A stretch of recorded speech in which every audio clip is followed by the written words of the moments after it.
Hello and welcome back. Today I wanted to advance a little bit more and talk about the way God relates to us through the Old Testament and showing that it's a relationship again from the heart. In the covenant that God makes with Abraham, Abraham is asked to cut animals in half, and then Abraham expects to walk with God between those animals as they agree to live and to serve each other.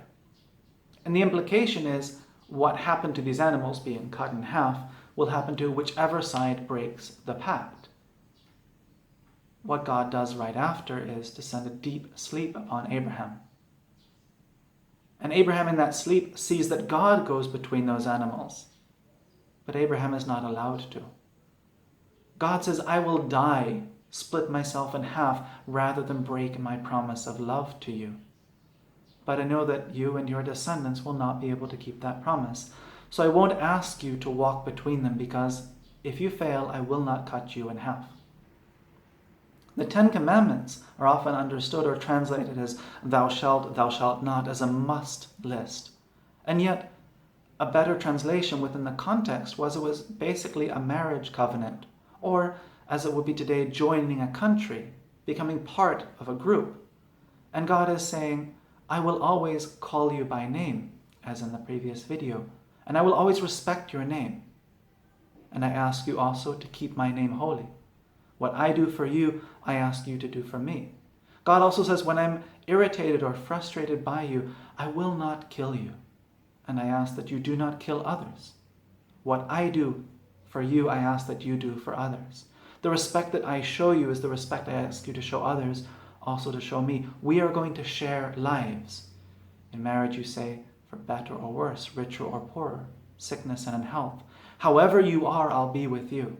And however I am, ask that you be with me. We share our life.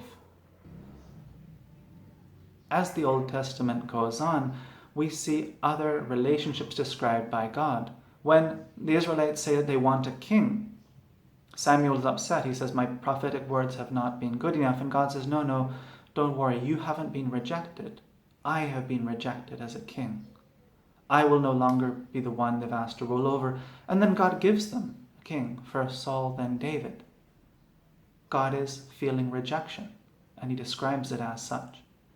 Another relationship example that God will choose later on in the times of the prophets Hosea and Ezekiel is to say that I was like a father to my child Israel, to Ephraim, and they've turned their backs on me.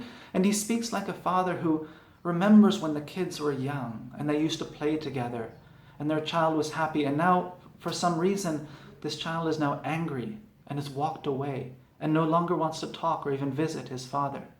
That's how God describes himself. He even describes himself as a husband who has loved his wife, and she was even picked up from the gutter, and yet the wife has cheated on him, and he's being betrayed again. And he's dealing with that level of hurt, that my love was rejected. Even so, in these moments of rejection, God's response is to say, but I still love, and I still want them back. And so we can learn that proceeding through the Old Testament, God expresses himself in love and through love. And God is waiting for a heart-to-heart relationship. God knows that we weren't strong enough to keep the covenant. God knows that we would fall, that we would even reject him. And yet, he is not upset or angry. His heart is hurt because he has a heart. The rejection has cost him. And yet, he wants to reach out and say, I would love if you came back. If you come back to me, I'll accept you. So we see the heart of God present in the Old Testament even. God seeking to share his life with us. And God expressing sadness, not anger, when we fail. And God also saying, you're always welcome back. I love you as much as a husband could ever love a wife, as much as a father could ever love a child, as much as a king could ever love any of his subjects. That's how much I love you. I want you to return to my heart. I want to share my life with you. God bless.